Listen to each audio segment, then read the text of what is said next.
The question on many people's minds these days is, are we in an economic recovery? At the end of the third year of this great crisis, are we finally digging our way out of it? So let's give a hard-nosed answer to this important question. There has been a recovery, but only for a few Americans, not for the most of us. Who are the few that have benefited? There's really three groups. Banks, number one, large corporations, and not even all of them, and the stock market. Since the bottom of this great crash in March of 2009, those three groups have either recovered all or at least a good portion of what they lost in the crash of 2007 and 2008. So about them we can say there's been a partial or even a complete recovery.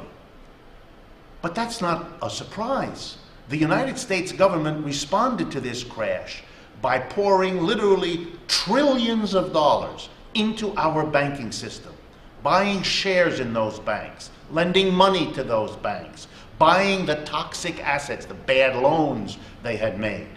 And with all the money poured into the banks, they were asked to spread that money around, to help the whole economy by lending it, by using it to provide jobs and incomes. They chose not to do that. They used the money from the government to build up their own balance sheets, to make themselves look better, to invest a little bit in the stock market and take advantage of the low prices there. They've done real well with the money the government provided them, but they didn't spread it around. They did not share the benefits of the taxpayer rescue of their failed institutions. Meanwhile, for the rest of the American people, there's been no recovery. Let's review the numbers. In the beginning of this crisis, we had 6% unemployment. We now have just about 10%. That hasn't come back. We haven't put those people back to work. We have the same unemployment rate now we did a year ago. No recovery there. When it comes to home foreclosures, the story's even worse. More people are losing their homes with every passing month. It is a catastrophe. And for those people who've kept their jobs, here's the truth.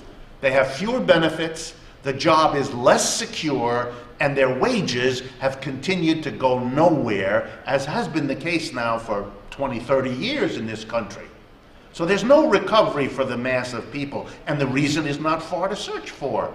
They didn't get trillions of bailout money. They didn't get the attention of the government to put them back to work, to give them the money to maintain their mortgages, to secure their jobs. None of that was done by a government that was busy serving a portion of the population. So there's a kind of double insult in all this talk about recovery. It's as if the politicians and the media confuse what happened to a minority of industrials and financiers with what happened to most Americans. But for most of us, there's no confusion at all. We've been left out of the recovery just as we bore the brunt of the collapse in the first place. Meanwhile, while all this is going on, an underlying reality gets worse. Because we have not had a real recovery, unemployment continues to damage American families and depress them. Insecure jobs are growing in this country. Benefits are evaporating.